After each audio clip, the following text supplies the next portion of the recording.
I think it's important to have that little bit of delusion. I've talked about that before on my channel of like with my heart Yeah, condition. dude. I'd rather be delusional and be like, yeah, if I do enough 80s montages, my heart's going to live forever.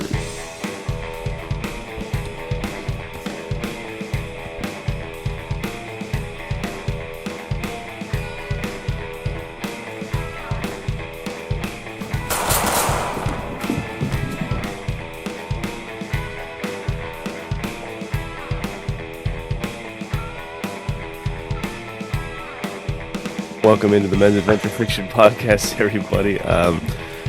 Good morning to you, Nathaniel. It's an early one for us because we got the double feature. Look out for a similar outfit from at least me. Nathaniel's pretty good with the quick changes. You might see a different outfit from him. It'll be the same outfit for me too. But look for us on Suit Up the Podcast as well with Terrence. But today, Yeah, dude.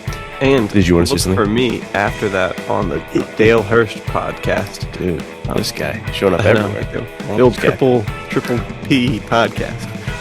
So pretty exciting stuff.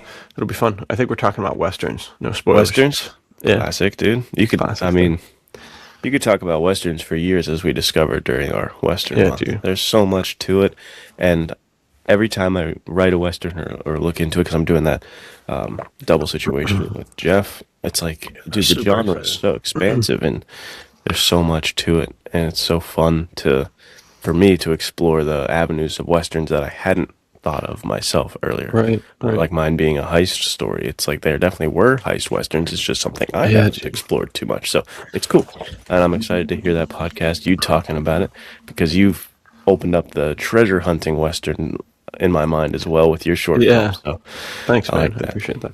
Yeah, it's somewhat daunting to discuss the western, as we found out. Like Yeah, you said, seriously. because it's so hard to perfectly articulate at the same time as it is like easy to perfectly articulate. You know, like you start talking about it, and then as you get more and more into what it is, you're like, well, is everything a western then? Yeah, you're like, hold on.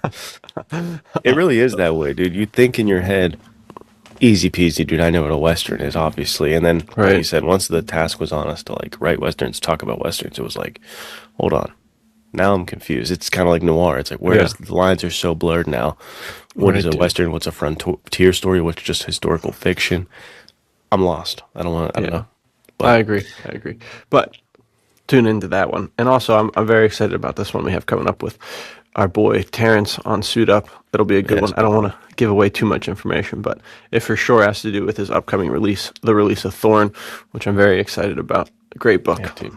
The 10th, right? That's when that is available Yeah. to everybody. So Yeah, yeah, definitely for check sure. that out. There's actual bucklers in it, so it's a real swashbuckling adventure. Dude, Like it's so legit.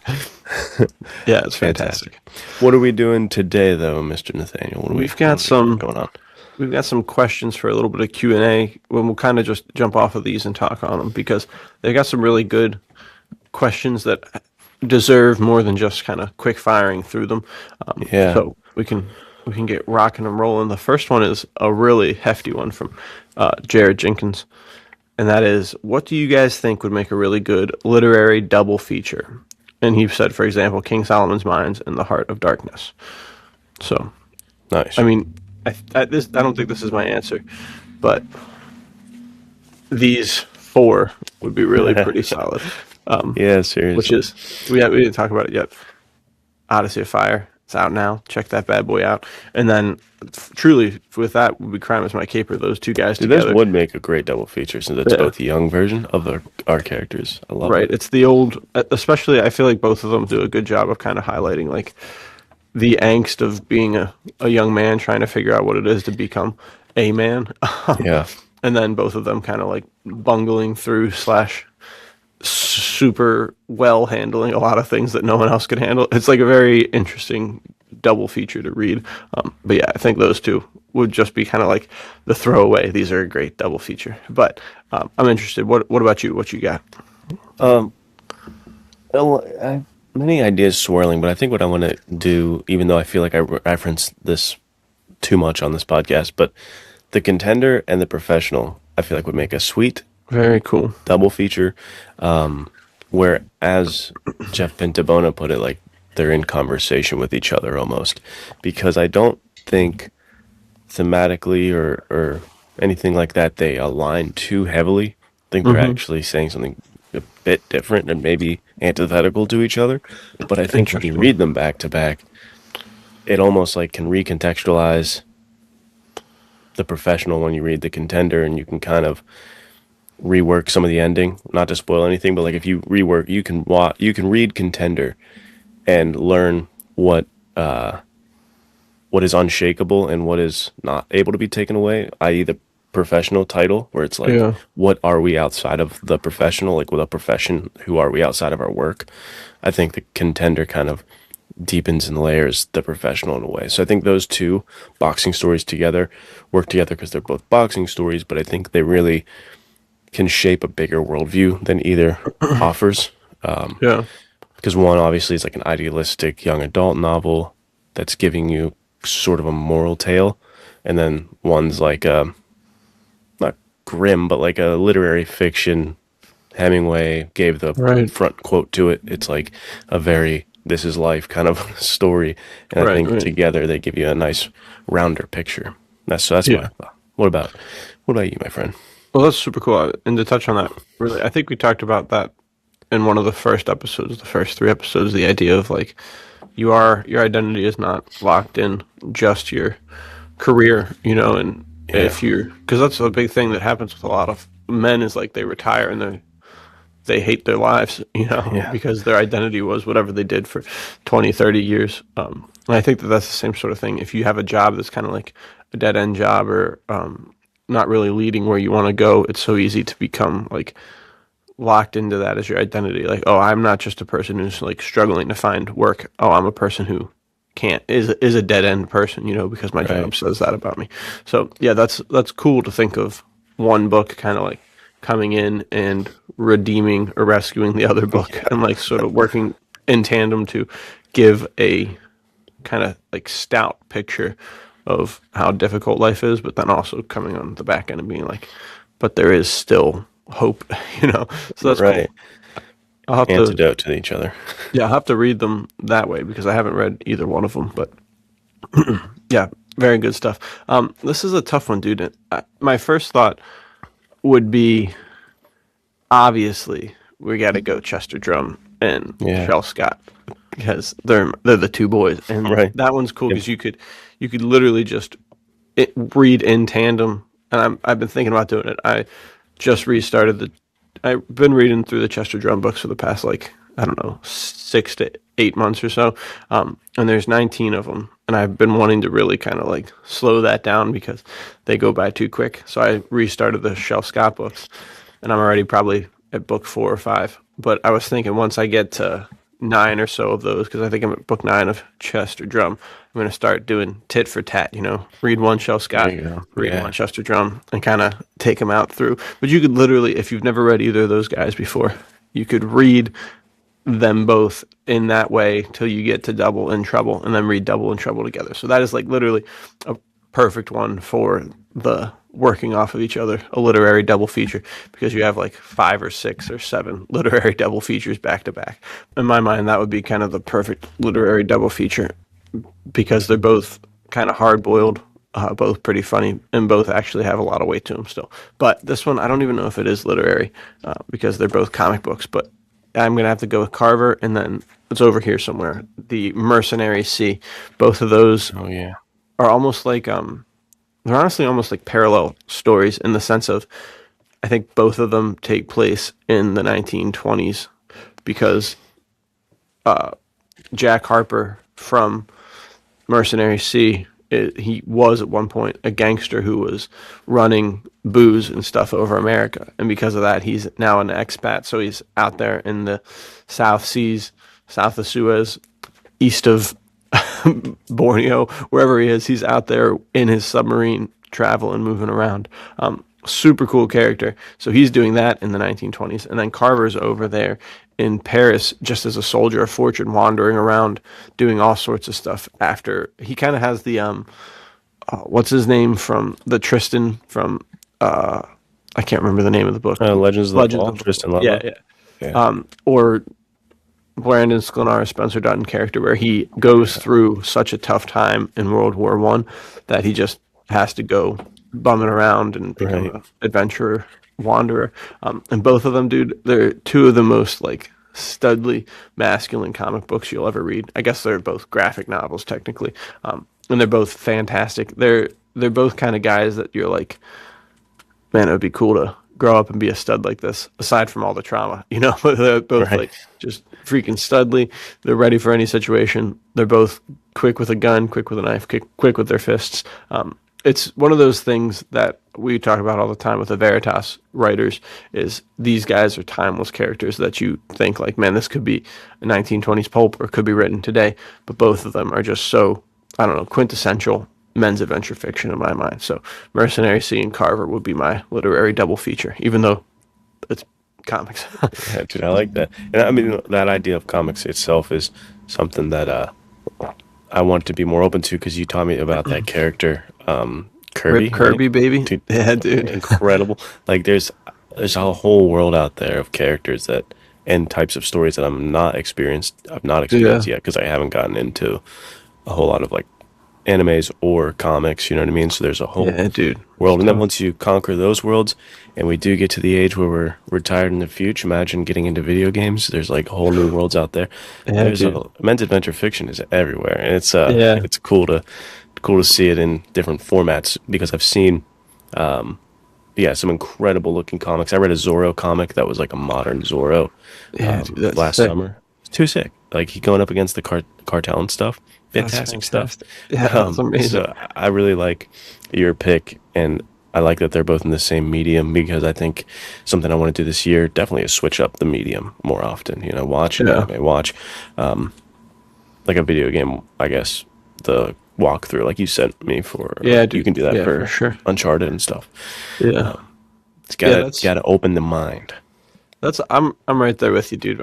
My wife isn't a huge anime fan, so she's always like, "Why are you watching anime?" And I'm like, because this I'm not here to watch anime. Like I'm not watching anime for anime's sake. I'm watching it Yeah. because within every medium, there's some of the sickest men's adventure fiction of all time.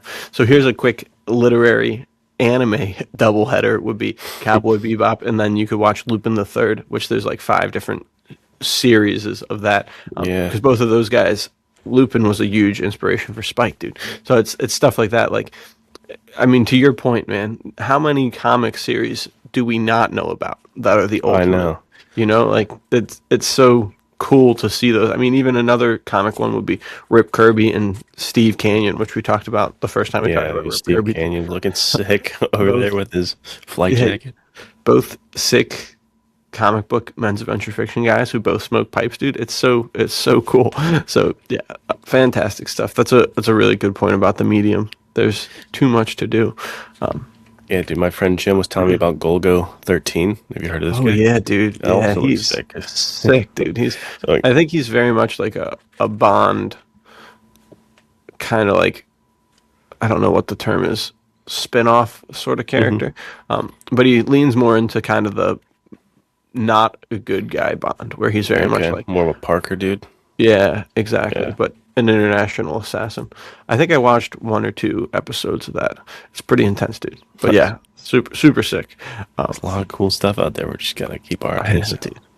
Yeah, dude. And you bring up a good point about if you hate playing video games, which I really like them when I do play them, but it's so difficult for me to ever pick that over anything else because it's like, well, there's so many movies I have to watch, there's so many Yeah, books I have to read, there's so many things I have to write. So if it's probably like number 10 out of 10 on the top 10 things I would like to do with my time, and everything else just takes its place. Um, yeah, it's but just too much of a time investment. You know what I mean? I would yeah, love to finish Red Dead Redemption 2, but it's like, dude, how many hours is this? I like don't have that right 300 or now. something. Even like Mafia: The Old Countries, I think rather short with like 7 hour commitment, but that's a long time, dude. Long commitment. Yeah, Yeah, like you imagine said, what you movies could. these days are sometimes at two viewings because the kids and Yeah, stuff like that. So exactly. Well, even that, like, just imagine what you could write in 7 hours. You know, yeah, true. that's the worst part. That's what always gets in my mind. I always see like people debating stuff in the Discord or online in general, and it's like always pretty interesting things. And I always think like, man, it'd be fun to get in here and talk and see what how they're all Right. feeling about stuff. But then I'm always like, man, I couldn't afford to do that. Right. My time inventory is so low. I'm always about to start like typing in like, oh, this will be fun to discuss this, because it's usually men's adventure fiction related. So it's always kind of like fun to jump into. But I was like, no, dude, I can't spend even like 30 minutes texting in here when I could have used that time, because there's so many deadlines, usually almost always self-imposed. But it's like, bro, I can't spend any time getting into debates on the internet. I just can't do it. I can't, because Waste your that's precious probably word count, dude. yeah, dude. My fingers can only type so many words in a day, and I can't use any of them on debates. But yeah, that's like that's the worst part about being kind of like committed to the craft of writing, is it is so hard to just be like, yeah, I'm gonna not write today. Which I think we talked about this a little bit, maybe not on here, but kind of the concept of going outside even when everything is like a deadline, And last Yeah. week or 2 weeks ago, I was like, I could spend these 2 or 3 hours every other Tuesday or something like that. My wife takes the kids to this like toddler gym thing. And every other Tuesday, I think, all right, this is a prime time to go on some sort of adventure. And then it's always the battle of like, oh man, that's also like 3 hours of uninterrupted time to write. Yeah. What do I do? How do I handle this? And so the one time I was like, all right, I'm just going to go on the adventure. I'm going to abandon my responsibilities to go do something that's actually going to get my mind working and help me to be Right. a better writer. So it is a interesting balance of like, how do I make sure I'm pursuing writing with all I got, but also at the same time, make sure I'm doing things that are really enjoyable too, so I don't burn myself out. What do you think Right. about that whole concept? I think, yeah, I mean, my mind immediately went to like, oh yeah, you're going out there and living gives you more perspective and your writing will Right, improve. And it's dude. like, you need to even disconnect from that at a certain point where it's like, dude, I'm not doing this to get more Yeah. perspective for writing. It's like, I'm doing this because I'm also a person and I don't Right, dude. want to just have my life be writing, Yeah. like the Louis L'Amour, Beau L'Amour thing that we always come back to. It's like the writing was the Yeah. least of him. If we're ever going to live up to that, we can't be just 24/7. Everything I do is in service of my writing. That's It's well got to be said, dude. in service of ourselves and just the enjoyment of life sometimes too, which you and I Yeah. both are a little bit too hard on ourselves to let loose as much as we ought to, because it's Right. like all the deadlines in the background and the hard on ourselves and like that you should have done that. And it's like, all right, Yeah. I just should it all over myself and ruined the whole fun Yeah, night I dude. could have had, you know? Right, right, right. Yeah, that's really well said. It's also too like there's certainly a balance of, I think your mind kind of like shuts off at a certain point when you're over pushing yourself, like to what you Yeah. said of kind of ruining the whole night of, it's like, if you're going to do one or the other, you need to actually commit. You can't be kind of in this Hmm. like, oh, I don't have time for this, so let me do this instead. And then it's like, oh, well, I actually should be working on this. And then you kind of just get stuck in a spot where you waste an entire 3 or 4 hour period. Because that's some of the other things that happen when I have 2 or 3 hours by myself. I'm like, all right, I got a list of things that I have to do. And then it becomes too overwhelming. And you're like, I'll just do something else instead, Yeah, dude. So it's a super interesting balance. But the other side of that too is it's like, I think that it's so easy to lock yourself into, oh, I have to be at the right space, the right headset, like the right headspace, the right mental area to even try and write. Whereas you can flex those muscles in the opposite direction of like, oh, I've got 5 minutes in this waiting room. I'm going to grab out that notebook, grab out my phone notes, and I'm going to crank something out just to fill that time. And maybe it's nothing good, but it is like something that helps the craft of writing and helps you to not become like a slave to the inspiration, where I feel like that's Right. so easily the thing is like, oh, no, I have to be in a low lit room with soft jazz playing and my pipe Yeah. has to be nearby for me to write. And it's like, well, what about when you're out at the coffee shop with your wife and something happens in real time and you're like, I need to write this down immediately, Hmm. and you can't because you're not in the right space. So it's a super interesting balance of like not letting your writing dictate your life, but at the same time, not letting your life take away from opportunities to tell stories, even in the moment. So, Right. Yeah, Very definitely. interesting. I'm a huge believer in you got to be able, or you should want to be able to write in all environments and not be Yeah, dude. so idiosyncratic to like this is my thing, because Yeah, then you miss your. I know sometimes people are like, oh, I only write in the mornings. You miss your morning. You sleep in a little. You have the rest of the day. Now you're not yeah, going to write dude. just because. No, no, no, no. I'm a morning writer. It's like, Right, dude, be more flexible in your thinking, please. right. And you'll get way more out of just life in general if you can be more flexible. Like we were just saying, dude, if I'm more flexible with my thinking, I'll get to enjoy way more, anime stories rather than being like, I don't watch anime, get that out of my face, which I Yeah, have dude. done for a very long time. Yeah, dude. Exactly. It's good We're stuff. having Good stuff. breakthroughs here on the Men's Adventure Fiction podcast. Yeah, it's super interesting. At the end of the day, I feel like it is just the same sort of thing, though. It always comes back to like, all right, you got to try harder and try less hard at the same time. Figuring out the balance of life is super tricky, but all this conversation is great to help work through it. Now, this one, dude, even bigger can of worms we're gonna lock into here. This is from Jumanji, B.N. Morris. This is real name. How does reading and writing men's adventure fiction? What effect does that have on mental health? Yeah, it's a big one That is a big one, dude. because it could get. I mean, you could take it so many directions. Uh, where do you first want to like? Where do you first see this for your I guess answer? I could start off of the idea of like it's tough because there's so much men's adventure fiction is such a wide range of stories. Yeah, And you have the aspirational ones. You also have the non-aspirational ones, the ones that are about bad people doing bad things or going through bad things to get to some sort of outcome. And even those, I feel like there's some sort of thing to pull. Like Parker, we talked about before. He's a pretty terrible guy. It's very hard to spin him positively, but there's aspects of his character that are like character attributes that he holds fast to. So I think that even someone like him, you can be like, all right, well, this guy is never going to double cross one of his teammates until they double cross him first. So maybe that's something that you could learn when things are going really bad for you. Don't no matter what, don't double cross somebody. Like hmm it's very interesting to like take the worst characters of all time and break that stuff down. But I think the bigger stuff that we really like that we talk about, kind of the more aspirational characters.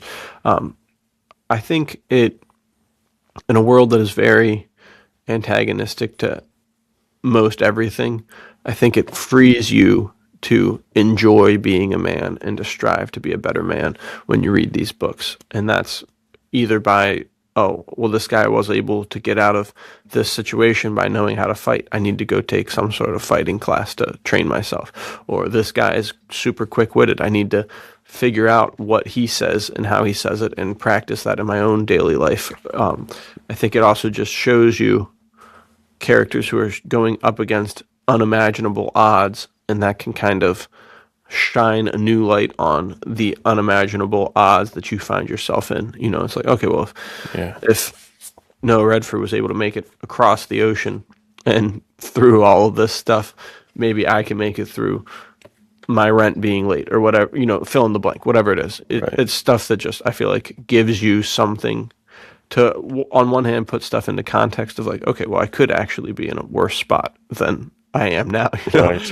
And at the other end, it's also like, well, if they're able to overcome this and come out on the other side better, stronger, smarter, even the worst things of all time, maybe I can too. Like the Punisher is even a good example of maybe taking it too far, right? He goes and becomes essentially a crazy dude who hunts people down, but at the same time, it's like you could have faced your family dying in a car accident and you being the only one left alive. And it's like, okay, well, how do I process this? And it's like, there's characters who go through the worst things imaginable and come out on the other side. So that gives you kind of the freedom, permission to do the same. So I think that's kind of my first thought. But I'm Yeah. excited to hear what you have to say. No, you nailed it. I think I'm in full agreement of that permission statement of like Yeah. just having these role models when you might not consider them that, you might not see them that way, but especially younger readers, like when you're reading all these characters and you're bringing them close to you, they are mentors in a Yeah, lot for of ways. sure. They are like invariably going to rub off on you, and they're gonna inherit, or they're gonna like showcase values and ideologies, philosophies. They're gonna show you these moralistic tales playing out, and that's why it's so important to be selective on what you read. Yeah, dude. If you are coming at it from like a, how do I improve my mental health, or like, you know, become a better man, you have to treat it respectfully of like what I'm picking up and have more discernment in what you're reading, because there is a lot of fiction out there, men's adventure fiction even, that like would not, it would be detrimental to your mental health. It's Right. like, nihilistic stories where the Right. characters end up with like a gun in their mouth and it's them with their hand, and they're like, this sucks. You could Right. definitely read stories like that that would fill that type of mental space for you and reaffirm and dig you in a deeper hole.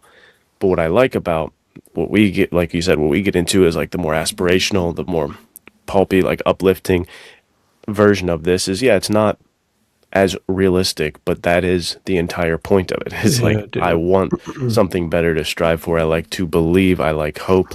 I like, Right. I like to turn my back from darkness. You know what I mean? So these stories help me with that. Like when you look at Rocky, it wasn't him going deeper into the loan shark world and realizing that life is Yeah. nihilistic and there's no way out. It's, oh, I got my shot and I'm going to take it and I'm going to work on myself and I'm going to choose love. And it doesn't matter if I win or lose. Like, I'm working on myself and I have someone I love and care about and who loves and Yeah, cares about dude. me.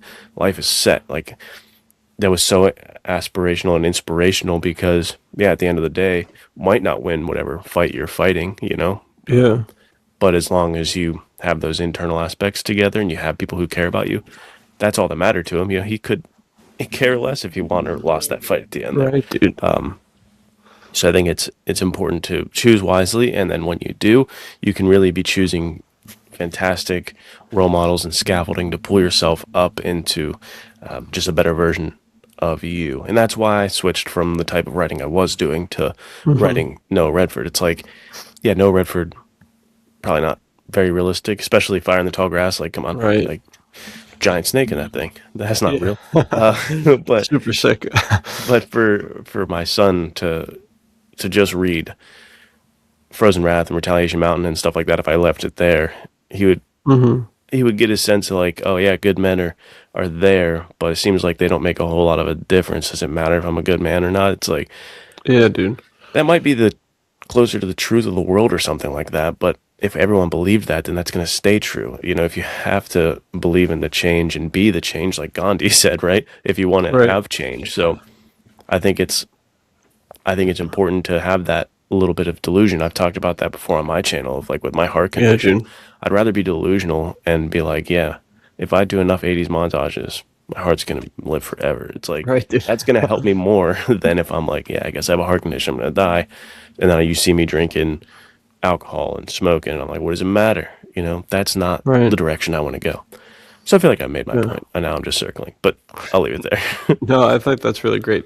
Kind of it fosters optimism and Yeah. helps you grow into the person you could be, and you might not be otherwise. Which I think that I really was like what you were saying with the discernment and that kind of thing. And that's what's super interesting about this is that there's characters that you may start out reading and you may be like, all right, this is an aspirational character. And as the stories go on, you start having to realize that, oh, this guy's not aspirational. He's actually a warning of what not to do. And I think that that's like, those can be kind of tricky. And as someone who writes, someone who's kind of along that lines with Nate Colt, it's interesting how to process that of, okay, we got to take the good and leave the bad, or take some of the things that may be now considered bad by society at large and Hmm. make sure that we understand how to use that for good. Because that's the sort of thing that I think about all the time. Like if you give a young man this sort of fiction, or even just in general with my daughter, trying to teach her the concept of like, okay, don't hit people until they deserve it. And it's like, okay, Right. well, when's the deserve it start? Yeah. Like how do you teach a young mind that? And how do you make sure that they understand that there is truth that matters, that is beyond, oh, I don't like this person, so I'm gonna kill them. Like that's what it boils down to with some of these darker men's adventure fiction things, right? Their moral code is me, and I'm the guy. Like if something bothers me, you're done, right? And that's where you have to get the shift of like teaching your kid when to stand up for themselves. You're not standing up for yourself because you dislike this person. You're standing up for yourself because this person is going against what you know is the moral right, and that's what's so difficult Yeah. to shift and to teach a child. And even to fit into your books, right? Like Nate Colt is sometimes a criminal. What is he, the moral right or the moral wrong? How do I write him in a way that makes him the good guy, even within these very morally complex situations? But all of this to say, in defense of things that have non-aspirational characters, non-aspirational men's adventure fiction, I think that kind of, if handled correctly, if handled wrongly, I feel like you can get the Sigma male stuff where at the end of watching it and reading it, you're kind of left with the question of like, do bad guys win in the end? And should I become a bad guy? Right. If you obviously are more impressionable, like think of Nightcrawler is a pretty good example of that. If that guy does some crazy bad stuff and gets a ton of success from it, and it's Yeah. like at the end of that, I could definitely see an impressionable young man. Same thing with like how people love Bateman so much, where it's like, oh, that's Yeah, that's what I was literally me. thinking. That's Yeah, me in high school. I was like, oh, so I should get really in shape and have really nice clothes, and I think I could literally get away with murder. You know what I right, mean? dude. And Right. it's like It's a people only care about how I look and how I it's appear. super thin knife edge of thinking like, oh, there's things to take from this guy, to the other side of being like, yeah, maybe being a murderer might not be that bad. It's like it's disturbing that is the way it is. So I think that it's super important to process that. But when non-aspirational characters are handled very well, it mirrors the writing of the Bible. In that, in the Bible, I'm going through it with one of my really good friends, and we're reading through John, and at every turn, dude, Jesus is presenting himself as the Messiah that these Jewish leaders have been waiting for like 400 years, 1,000 years, so long. And every single time he does something that would prove his identity to these guys, they're like, well, why are you able to do this? Why do you think that you have, like, who gives you the right? And he's like, God does, because I'm God. Like, what is wrong with you guys? They're like, no, I don't believe it. And it's so easy to see those guys. And the same thing in the Old Testament. You see the Israelites keep on turning away from God and going down these wrong paths. And from an outside perspective, if you believe all this stuff, it seems so easy to be like, why are you guys so stupid? And then it's the same sort of thing in these men's adventure fiction stories. One of my favorite hard case crime stories, I can't remember what it's called, but it's one of the only ones written by Richard S. Prather. And it's about this dude's kind of deep dive into greed and corruption. And as you're reading it, you're watching him, and he starts out pretty like middle ground where you can read about him and you're like, okay, well, he's got aspirations. His aspirations are in crime, so maybe I can't relate to him fully. But the idea of continuing to push up through stuff to get to the top, that's something I aspire to be. This guy is kind of like me. And then as the story progresses, you start seeing him take this trajectory that is going bad places. And you're starting to get this, like, as you relate to him and begin to relate to him less, it's like, no, don't do this. Come on, don't do this. You got to see what's going to happen next. Yeah. And so you see these things happening, and he ends up in a situation very similar to how you described the darker side of men's adventure fiction. And at the end, you're like, man, wasn't this avoidable? And I think that is something your mind can get trained onto is, oh, I'm seeing these trends and this trajectory that is not good in the fiction I'm reading. And I'm understanding the transition between admirable character to now a guy I would never want to be like. Can I now operate on my own life in that way? I've read so many stories of people going down the wrong path that as soon as I start seeing the markers in my own life, it's like, okay, let's not be like that guy. Let's put on the Right. brakes and reroute myself so that I get out of that spot. I think that's when handled well and when read properly, you go from, oh yeah, I'm going to be Patrick Bateman and get away with murder to, oh, maybe my aspirations are becoming way too important to me that I'm actually starting to think killing people could be something I could get away with. Like this, maybe this is crazy. Maybe I should stop thinking that way. So I Yeah. think that's something, I don't know, interesting stuff. Yeah, your reading gives you the opportunity to live like a gazillion, a million lives, and you can learn so much from other people's mistakes Yeah, via dude. fiction. Well And I think said. that's where the writing question part of it comes in, where it's like the writing is where we can navigate and figure all these things out for ourselves, like you're saying, especially Yeah.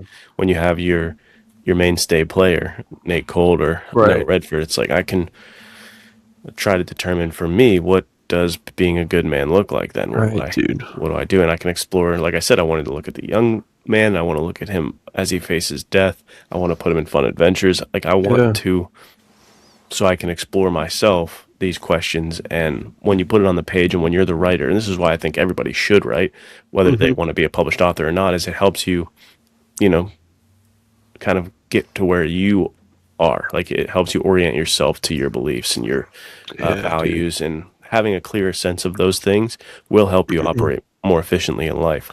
You know, so I think that it is a very good clarifying mechanism as to write. Yeah. Very well said. I think that, yeah, I can't even add anything. But yeah, I think you're right in the sense to answer the how does writing men's adventure fiction help? Like you said it perfectly, and I think it's also just fun, right? That's Yeah, something that it's we, enjoyable. yeah, for sure. With the idea of like mental health, there's so many things these days that are too bracketed by existential dread. Hmm. Just angst. Anxiety is a super popular thing that people throw around these days. So to have something that is like purely fun, I think is really, really good. And that's the tough thing is you can take any good thing and make it into something. Oh, well, I've got a deadline now. Now it's stressful. Or oh, this is happening. Oh, so on and so forth. But that's something that I've been really actively trying to avoid. Is even with deadlines and close stuff, as soon as this stops becoming fun, it kind of loses its merit to me. Like I do this because I love doing it. Obviously, I want it to be a job for sure. Like I want to make money doing it. But my number one goal is telling fun stories, good stories that make people think and want to stick with them, want to reread again and again. We talked about it, I think, several weeks in a row of the idea, and maybe we'll talk about it next week. The idea of there's things that live rent free in my mind from Odyssey of Fire, Yeah, from Fire in the Tall Grass. So to be able to write stuff like that has people just thinking about it and having a good time thinking about it in a world that's filled with so many things that if you think about it, you're not having a good time. I think that that's for both the writer getting to think like that. My favorite thing to do when I'm just going out and about my life is work through story beats, hmm, work through different things in the story. So to have that, then hand that to somebody, you can't really articulate what that does for your own mental health, but it's good for sure. I know that yeah, for sure. yeah, man. A great point is that ultimately the genre and stuff, it should be fun and enjoyable and one of those Yeah. just pleasures of life. You know what I mean? Yeah, dude. You can definitely take a lot for the mental health, as we've touched on, but as well, you should be able to just make it good entertainment, and that should be for the reading and the writing. Like, is this fun? You know, Yeah. Yeah. it's a Well said. huge point. Can't underestimate the power of fun, honestly. You know, Yeah, for sure. I think they always say laughter is the best medicine. I think it's the same sort of thing with yeah, fun. If you can cut loose and have a good time, maybe things aren't as bad as you thought they were. I think actually Jimmy Durante said a quote of something like that. He was like, "I knew then that even if I could laugh through this, life would be okay." And that's the sort of thing that keeps you going, dude. dude, perfect. All right, the next handful are some this or that, dude, from Grayson. And these ones are fun because we could even dive into the philosophy behind our picks. So, first one is pirates or ninjas? Easy. Ninjas. Pirates are just like drunken scallywags with no Dude, discipline. Ninjas are disciplined, ninjas are so I'm definitely going ninjas. disciplined. Dude, this is a super difficult one because pirates are the quintessential form of swashbuckling that we're presented with in today's day and age. Although I think more like a musketeer kind of character would be even more swashbuckler than those guys. But I'm having a hard time disagreeing with you, Is dude. this who wins? Like a fight? Is I this think how this is who would we prefer. But Oh, we could also do who would win a fight. But I think if we're doing fight, I'm doing ninja. If we're doing who I prefer, might be pirate because that's again more fun of a life. I'm gonna be yeah, drinking, dude. having fun on the high seas rather than I being know. like super disciplined The all the only time. thing that holds me back from pirates for who I'd prefer is the idea of spending 2 weeks traveling No, across the ocean with some unsavory fellas. And you're not a good guy. You know what I mean? You're Yeah, going to plunder, and you're going to be breaking little kids' skulls all over the place. It's not going to be a dude, fun time for you. that's a good point. Yeah. I So also think probably that we have to go ninja then. well, ninjas I think are also supposed to be historically speaking, they were like less savory samurai. Essentially, they Yeah. were like the anti-samurai or something like that, where the samurai were all about the honor and the code and everything, but the ninjas were just kind of snakes more so. So, dude, I don't know. Was This is that a only tough in one. the fighting style, like how you couldn't shoot someone in the back in the Wild West, or is this like No, I think like they were pillaging they were themselves? they were capable of what could make you a samurai, but they took a different path of less honor. But I don't know. I'm not a historian, Yeah, so I'm not a ninja expert, but I'm gonna go ninja just because what I yeah, know dude, about ninjas pirates are doesn't seem super savory. sick. Ninjas are super sick. Yeah, I don't know. This is a tough one. I think I'll have to also go with ninjas. But we do need more pirate content, and also we We need do. more ninja content. We I do. think we talked about that with you and your son are watching the Ninja Turtles, dude. Yeah, There is nothing really for men that's ninja related that's been made in I know years. in The last years, thing I can think years, of is like Ninja Assassin, which came out years and years which is ago. very cool. It was pretty Yeah, sweet. I liked it super when I cool. was younger. It's But probably not. nothing. It doesn't hold up, I'm sure, but it was Yeah, fun back in the I've day. actually I think I've only seen bits and pieces of it, so maybe we'll watch it and see if it does hold up. It's super Knights are violent from what I remember. yeah, that's I remember one of my friends saying like they started the kill count just watching who got that dead and they were like 10 minutes in and there was already like 35 people just Yeah. gruesomely murdered. Um, dude, that's another thing that we could talk about is Snake Eyes and Storm Shadow and Mm-hmm. GI Joe. I feel like Yeah, those just guys are great. so underutilized. Even what they had a Snake Eyes movie, right? And Yeah, I never saw that. I don't think. it has oh man, what's his name? He's the guy from Ungentlemanly Yeah, Warfare. he is. I don't remember I, his name right now is either, it like but Alex or something like that? I can't remember, dude. He's great. yeah, Um, he is great. dude, Blanking on right his on name as Henry well. Golding. Henry Golding. There you go, Right? dude. What a Yeah, beast. he's fantastic. Super sick, but not as good as it could have been, and definitely not good enough to inspire a sequel, dude. But that guy's such a cool Great character, and character. Great character. um, yeah, even just the whole GI Joes as a whole The are G.I. just been Joes have some of the best massively. characters that have not even been like touched Yeah, on. You dude, know what I it's mean? devastating. All right, I digress. Knights are barbarians. Same thing, dude. Knights are more disciplined. I feel like maybe I'm wrong about Yeah, barbarian culture, but it's like I don't know. I don't want to be a barbarian. I want to be a knight because knights right. have a lot of chivalry and they're very classy dudes. You know, Yeah, they're like men of God. They have got great armor. yeah, dude. So I'm going with a knight. And you wrote a super sick Men of God Knight story in the Boys Book of Adventure, dude. That people Yeah. should definitely read if they haven't. Fantastic. Framing this question in knights versus like a Conan the Barbarian type of guy, that makes it a little more challenging for me. But Conan is also not super aspirational in my mind. Like he's definitely aspirational in the physique He's department. cool. Yeah. That dude is jacked out of his Yeah. mind, bro. And the negative part for me on knights is they almost are too formal. You know, I would like some sort of middle ground of kind of like the swashbuckler knight where he's not You want wearing. a thorn. Yeah, dude, I want a thorn. By Terrence Lee, who comes out March 10th. Yeah, definitely something more on the thorn side of things. Yeah, I see what you're saying. Because the knights, I feel like it just would not be very fun. I don't think to fight in the big old suit of armor. That would be tough. Yeah, dude, heavy. You probably have to be pretty strong, right? To be swinging that sword in that armor. That Yeah, would be dude, tiring.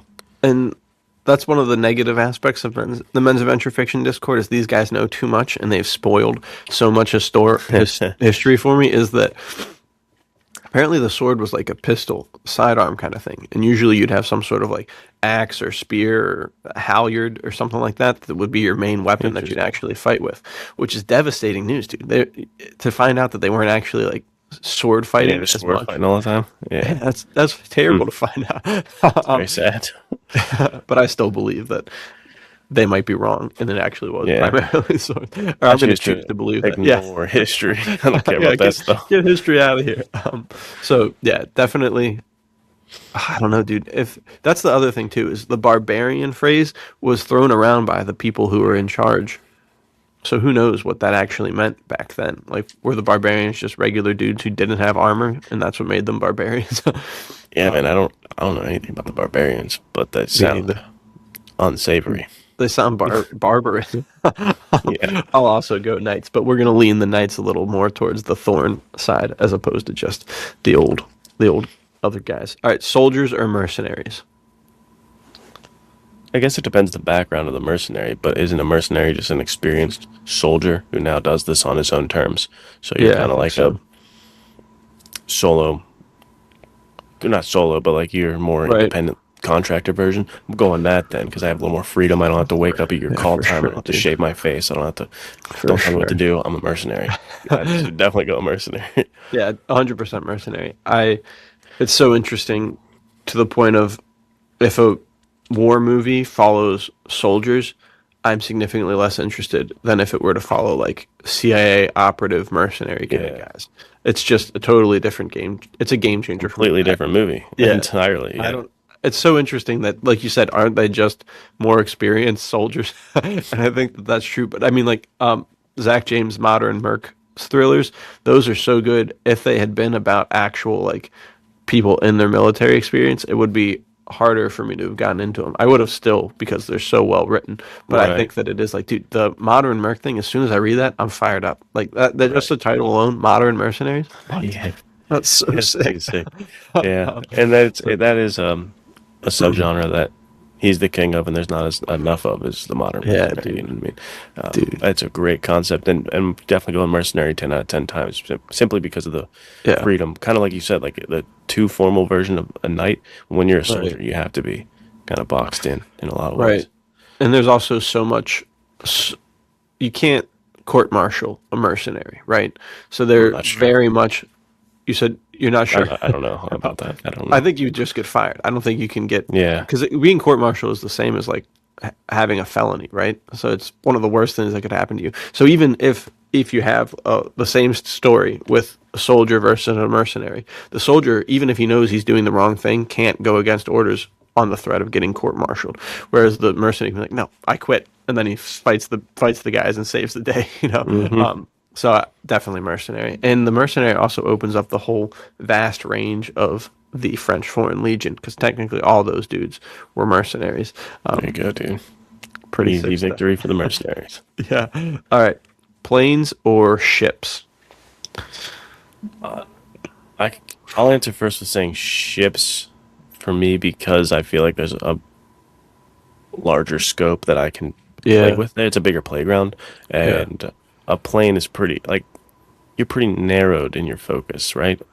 Yeah, for As far sure. as for men's adventure fiction purposes, we're in a air fight or we're flying somewhere, and it's like, Right. on a ship we've got all the Everything, ship dude. politics and interpersonal You could dynamics. have I feel like gambling.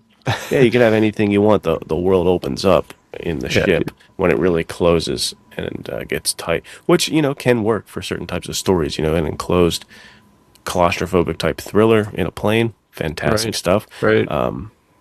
But then I think if we're talking this, though, I'm gonna go ship just because the possibilities become more endless. Yeah. I the only caveat here, because thinking of some sort of like plane thriller, I really am not a huge fan of those. There was like an episode of Person of Interest where they have to solve who's trying to kill somebody before they get to like from New York to Italy, and those Okay. are just too.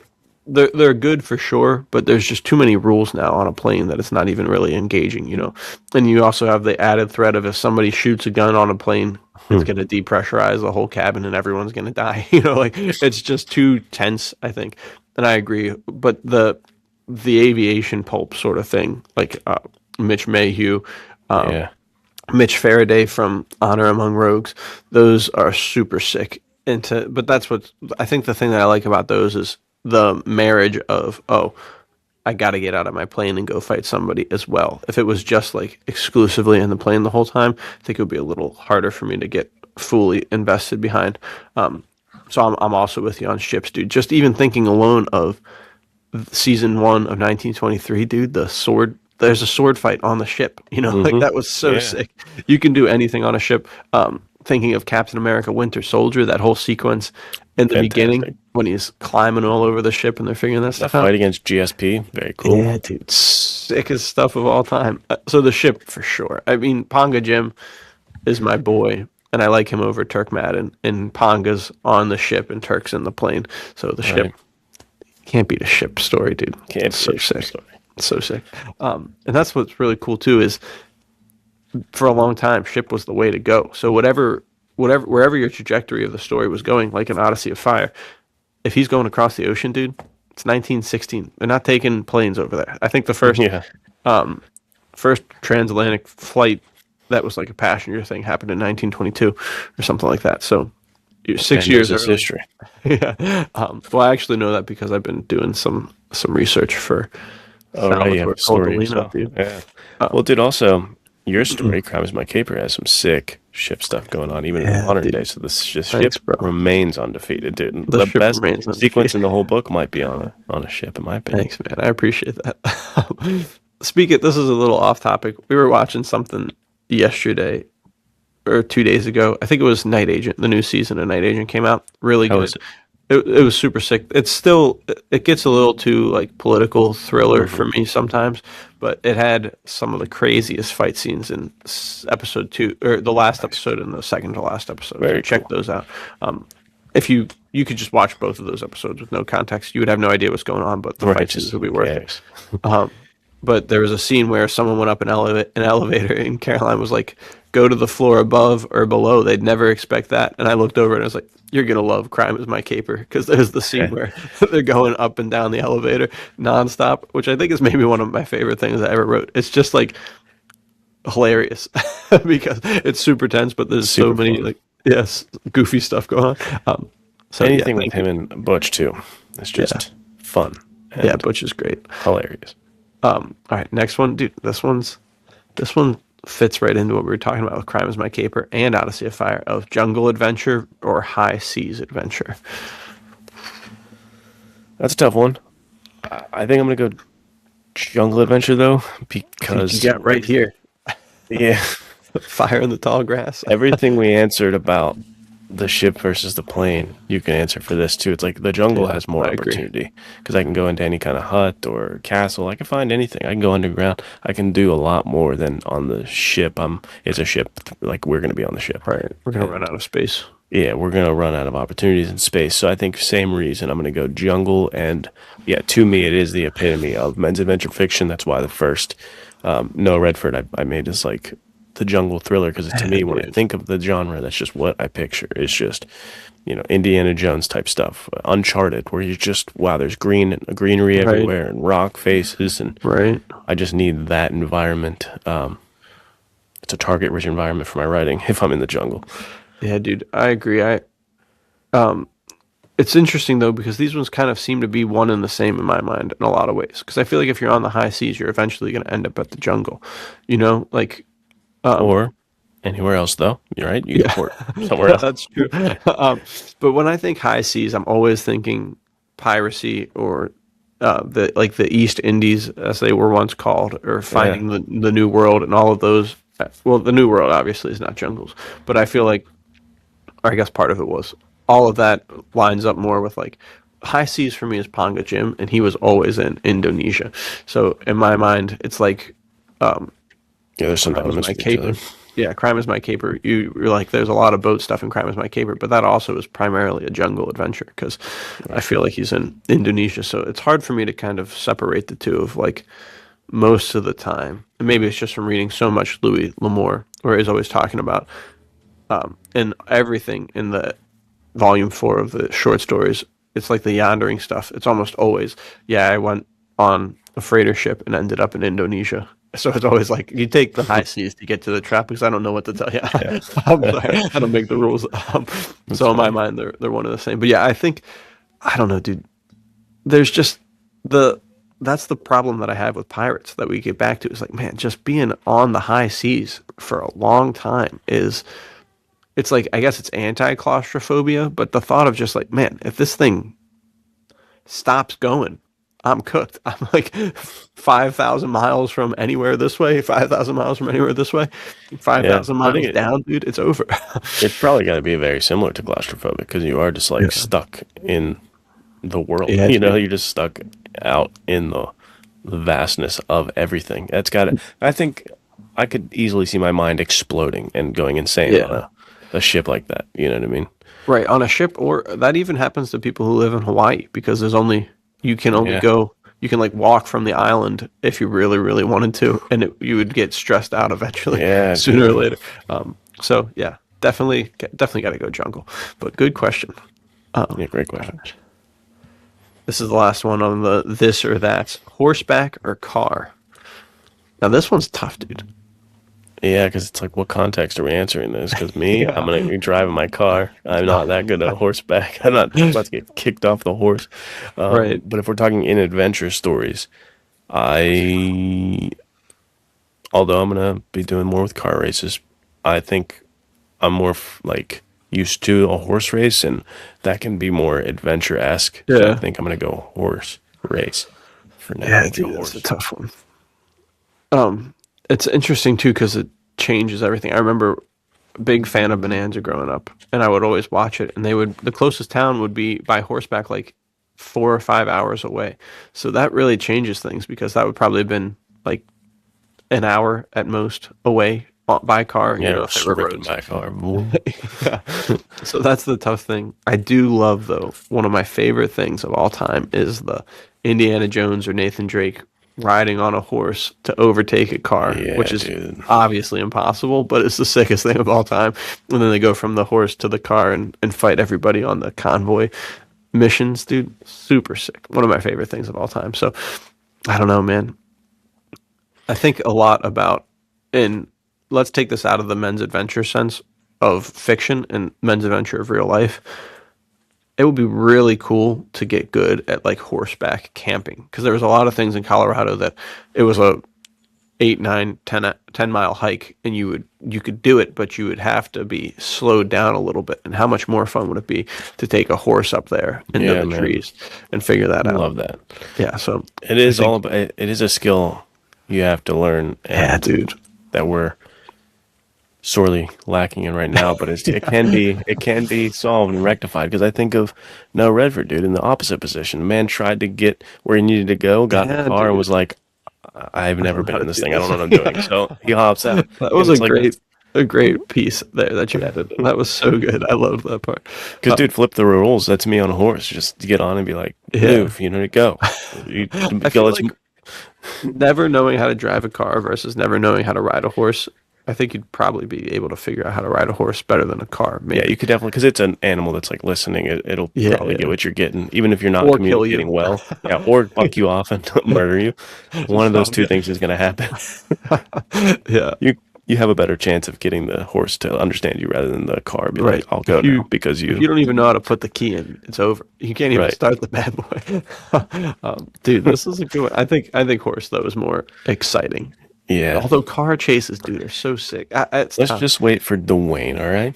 We'll get car chases back on top, but for Yeah, now, dude. horses. Good deal. Good deal. All right. There you go. That takes that out. And then this is the final one to wrap up the episode. If you could live out, this comes from IR Callan. If you could live out one MAF scenario, treasure hunt, heist, western, pirates, etc., what would it be and why? I know my answer. If you want to go first, you can go first. If I not, gotta I can think about mine. Mine's gonna probably be a rambler. go. Go ahead. Mine's What's yours? going to be treasure hunt because I was going to say, which is a version of the treasure hunt, I imagine. I was going to say like a heist because Yeah. who doesn't want to get the heck of money at the end of this? But I think treasure hunting is better because then there's like not as much of a risk of the law coming after me after a while. Right. Right. It's just we found a nice treasure, and as long as we weed out the team and there's no greedy sons of guns, dude, and we can really just evenly split this bad boy, I could see that being a fun adventure that leads to fun Yeah. adventure and money rather than like death, betrayal, and all these kind of things that could Yeah. happen with other versions of men's adventure fiction. Yeah. That's So a I'm good going one. with a safe treasure hunt because I mean it's the same thing when people ask me, if you could live in any kind of like movie world, it's like, dude, I'm gonna work in workaholics. I'm not gonna live in freaking Right. Lord of the Rings to get my head chopped off, and Yeah. you know what I mean. I'm going somewhere comfortable and fun. Yeah. The treasure hunt is clutch, dude. I think I gotta go with that. But I'm gonna do a little sneak attack here. Treasure hunt that starts with a heist because you gotta get the map from the museum or something like that. Varied ain't cold, dude. I like it. Yeah, you gotta add a little bit of crime. Crime The is his worst part, caper though, after all. the worst. Thanks, dude. The worst part about treasure hunts, though, that I feel like it's super easy to think, yeah, the treasure hunt would be the safest thing, and it also would be feasible. Like if you got a map, you can just find it. But the problem is any sort of scenario where you're hunting treasure, for the most part, if you have any kind of weaponry, it immediately becomes hugely illegal. And I think all the time about Right. if there's something National that I, treasure, baby. It's us. yeah, if there's something that you want, other people probably want it. Like there's the super cool story about gold in Colorado, and it seems like there's a way to find it. But I always think if you were to actually go there and find it, it would kind of be less of an Indiana Jones sort of treasure hunt and more of a No Country for Old Man thing, where you roll Dude, up I and was you find the treasure. thinking the exact same thing. It's gonna end up like Cormac McCarthy novels, dude. You're gonna Yeah, be, dude. I You got the get there clues. and you're like, man, there's a bunch of gold here. Sick. And then you grab a piece and somebody comes down there and they're like, man, somebody was messing with my gold. And then they hunt you down because only one person can know where the gold is. So and then you think like, okay, well, in the States, if you have a concealed carry permit, maybe you can get away with carrying a gun. But if you go anywhere else in the entire world and you run into that sort of situation, even like the Cross of Coronado sequence in Indiana Jones is kind of a primo example of this, where it's just two Boy Scouts roll up to a spot and they're like, whoa, this is cool. And then the guys see him like, kill them. They can't let anyone know. And then they're on this crazy adventure. So I think that's the Why you negative choose aspect. Ninja? No one will ever know you're there. Yeah, And you exactly. freaking open your jacket, you got throwing stars. You just slam. There you go, dude. We've answered all the Fantastic, questions fantastic. perfectly then. But yeah, treasure hunt, too sick, dude. I think the treasure of the treasure hunt might just be literally going and exploring the abandoned places. That was one of my favorite things to do growing up. It's even that is illegal now. There's cameras up all over the place of no trespassing and all that nonsense. But just that alone, thinking of being deep in the jungle in thousands of year old ruins, dude, getting to climb on stuff to find clues and stuff, top tier. It's Maybe fantastic. the life, dude. It would be the life. life, dude. So treasure hunt. These open a lot of deep conversations This was fun. Great questions, guys. Yeah, Fantastic for work. sure. Thank you very much for posting this. yeah, super late spring on you guys. Yeah, We'll that was we'll last start minute. a section a section in the Discord of Q&A questions. You guys can just drop them in, and once it fills up, we'll do another episode like this. But yeah, thank you guys for jumping on, giving us some questions. Thank you, Luke, for having good ideas and You good as well, vision Mr. Nathaniel. for what to talk about. But I think that's all from here. Pick up Odyssey of Fire. It's doing really well, right? I think it's got some. Well, yeah, it's doing pretty well right now. I don't think it's ever going to top Fire in the Tall Grass yet, but Yeah, well, we that'll can be tough. continue to try. We'll see what happens. But I'm appreciative to everybody who's picking this up, and I'm excited to see reviews because Yeah. like I said, I went off on a limb here and did something different. So I'm curious to see what people think, even if that means I'm going to get flushed with a lot of 3 stars, 1 stars. But No, it's just dude, I want to know what people think. I'm curious. I think it'll do really well. It's a fantastic book. You should check it out. And if you're going to pick it up, you got to do the double feature with Crime is My Caper. Yeah, dude. I mean, I got Odyssey of Fire yesterday, and dude, this is a thick book, dude. That's what's super cool is Crime is My Caper, and they're pretty similar in Yeah. page count, which is super sick. But I showed Caroline, and I was like, man, this is just too cool, dude. Having the series characters taking light. I don't have I love it. Gunpoint or Mitch 2 yet, but dude, there's 4 series books, well, 8 series books in the Veritas lineup, dude. So You got some Right, stuff to Thomas? read. It's We need super more sick. dudes. We need Men's Adventure Fiction May. You could win $500 joining the crew. You know what I mean? So Yeah, dude. You could get your write a submissions in. character who's gonna be in this list of more than one. I think that maybe for a writer, this is kind of the thing where it's like, okay, I'm actually a writer. It's like most people can write one book, but dude, to have two of the same character in a Yeah. storyline, dude, so sick. So very exciting. My favorite part about this though is I'm very much in the mindset of trying to read through stories in the right order or whatever it is, however you put that. So I'll always have the Goodreads list up for the Shel Scott books and the Chester Drum books. All right, which one's which? Where do they go? And we're really gonna mess with people with these books, dude. I was gonna say, should people read Trader is My Trade first or Crime is My Caper I first? don't know, dude. That's the tough thing. You've got to decide. They're both. What about you? What do you think for Odyssey of Fire and Fire in the I Tall think Grass? exactly your answer. It's like you got to decide for yourself what you want. I mean, your entry point has to be your entry point.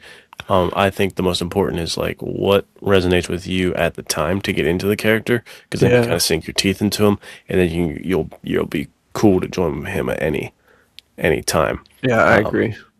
So you got to like read It's tough, the dude. backs of them or whatever, and just pick out which one seems more interesting to you at the Yeah, time. which it's also all the adventures are so kind of different. I feel like so it can be the same Yeah, thing. It's like, oh well, I'm feeling up for a jungle adventure. Okay, well then grab Fire in the Tall Grass.